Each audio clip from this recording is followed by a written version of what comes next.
Defeat Martynism Radio presents an updated reading of the February 1936 Catholic Gazette article entitled The Jewish Peril and the Catholic Church. We will now begin this audio reading with the editorial note. That there has been and still is a Jewish problem, no one can deny. Since the rejection of Israel 1900 years ago, the Jews have scattered in every direction, and in spite of difficulties and even persecution, they have established themselves as a power in nearly every nation of Europe. Jacobs, in his, quote, Jewish contributions to civilization, glories in the fact that, without detriment to their own racial unity and international character, the Jews have been able to spread their doctrines and increase their political, social, and economic influence among the nations. In view of this Jewish problem, which affects the Catholic Church in a special way, we published the following amazing extracts from a number of speeches recently made under the auspices of a Jewish society in Paris.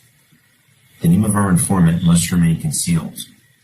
He is personally known to us, but by reason of his peculiar relations with the Jews at the present time, we have agreed not to disclose his identity, nor give any further details of the Paris meeting beyond the following extracts which, though sometimes freely translated, nevertheless substantially convey the meaning of the original statements.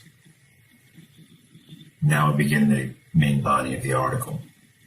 Quote, as long as there remains among the Gentiles any moral conception of the social order, and until all faith, patriotism, and dignity are uprooted, our reign over the world shall not come.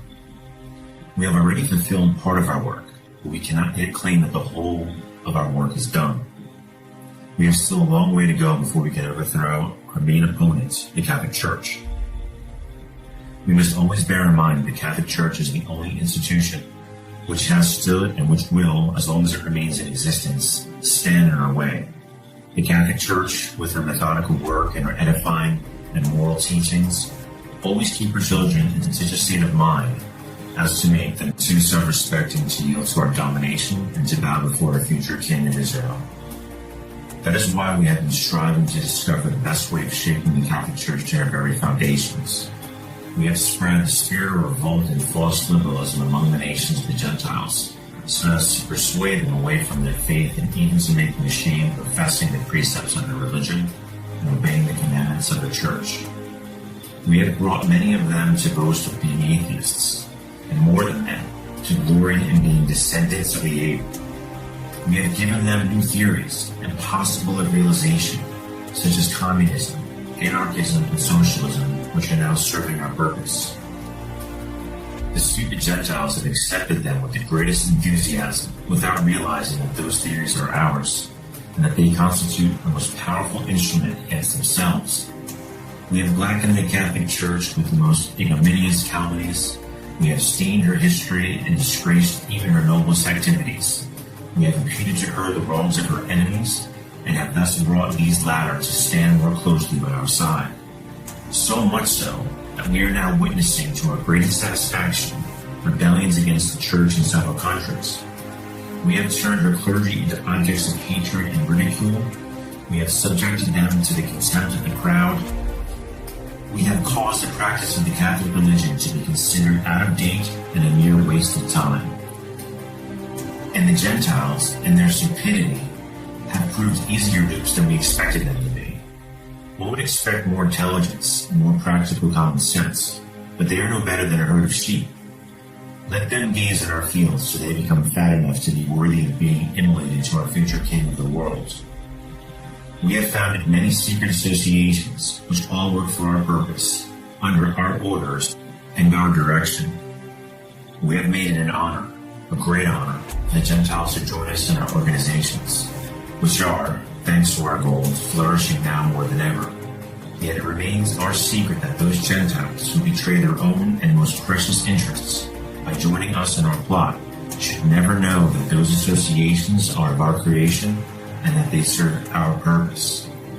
One of the many triumphs of our Freemasonry is that those Gentiles who become members of our lodges should never suspect that we are using them to build their own jails, upon whose terraces we shall erect the throne of our universal King Israel, and should never know that we are commanding them to forge the chains of their own servility to our future King of the world. So far, we have considered our strategy and our attacks upon the Catholic Church from the outside. But this is not all. Let us now explain how we have gone further in our work to hasten the ruin of the Catholic Church, and how we have penetrated into her most intimate circles and brought even some of her clergy to become pioneers of our cause. Apart altogether from the influence of our philosophy, we have taken other steps to secure a breach in the Catholic Church. Let me explain how this has been done. We have induced some of our children to join the Catholic body with explicit intimation that they should work in a still more efficient way for the disintegration of the Catholic Church by creating scandals within her. We have thus followed the advice of our Prince of the Jews, who so wisely said, "Let some of your children become canons, so that they may destroy the Church." Unfortunately, not all among the quote convert Jews have proved faithful to their mission. Many of them have even betrayed us. But, on the other hand, others have kept their promise and honored their word. Thus, the Council of our Elders has proved successful. We are the fathers of all revolutions, even of those which sometimes happen to turn against us. We are the supreme masters of peace and war. We can boast of being the creators of the Reformation. Calvin was one of our children. He was of Jewish descent and was instructed by Jewish authority and encouraged with Jewish finance to draft his scheme in the Reformation.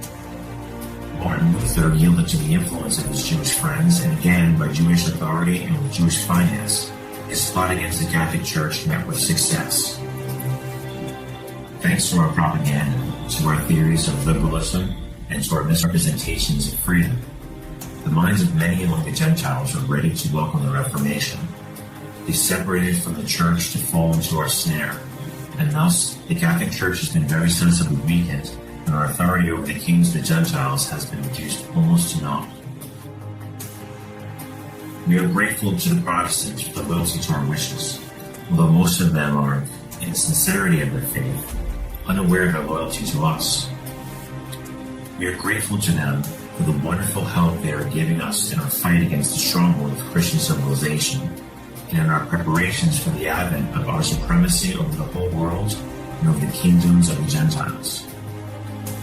So far, we have succeeded in overthrowing most of the thrones of Europe. The rest will follow in the near future. Russia has already worshipped our rule. France, with her Masonic government, is under our thumb. England, in her dependence upon our finance, is under our heel, and in her Protestantism is our hope for the destruction of the Catholic Church. Spain and Mexico are with toys in our hands, and many other countries, including the USA, have already fallen before our scheming. But the Catholic Church is still alive. We must destroy her without the least delay, and without the slightest mercy. Most of the press in the world is under our control. Let us therefore encourage, in a still more violent way, the hatred of the world against the Catholic Church. Let us intensify our activities in poisoning the morality of the Gentiles. Let us spread the spirit of revolution in the minds of the people. They must be made to despise patriotism and the love of their family, to consider their faith as a humbug, their obedience to the Church as a degrading servility, so that they may become deaf to the appeal of the Church and blind to her warnings against us. Let us above all make it impossible for Christians outside the Catholic Church to be united with that Church, or for non-Christians to join that Church. Otherwise, the greatest obstruction to our domination will be strengthened and all our work undone.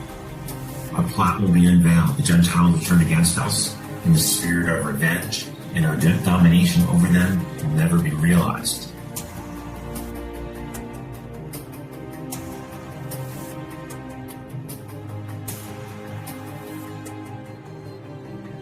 Let us remember that as long as there still remain active enemies of the Catholic Church, we may hope to become masters of the world. And let us remember always that the future Jewish king will never reign in the world before the Pope in Rome is dethroned, as well as all the other reigning monarchs of the Gentiles upon the earth.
According to a 1946 document from the Treasury Department, the Vatican held and smuggled Nazi gold during World War II. The document, which was made public in 1996, said the Vatican Bank held 200 million francs, which is about $254 million in 2016, for the Nazis. That money was later funneled through something called the Vatican Pipeline to Argentina and Spain, where it was given to Nazis who fled prosecution for war crimes. The Vatican Bank also apparently funneled money, 350 million Swiss francs, which is worth about $440 million, out of Yugoslavia through the Vatican. The money was then used to support the Mustache organization while they were in exile.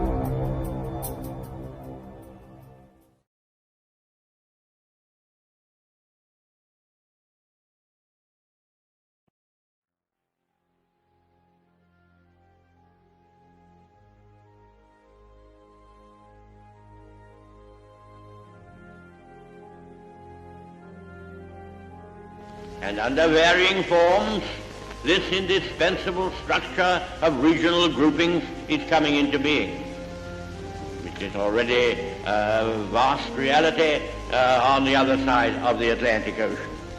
I have spoken to you of the rapid progress of these ideas in Europe. When we met at The Hague last May, we demanded on behalf of many countries, free or still under oppression, the creation and convening of a European Assembly. In spite of some needless oppositions, this has now come to pass. In this way alone can the skeleton structure of world government be clothed with the flesh and blood of a living organism, and the acts of state be confirmed by the passionate heartbeats of millions of men.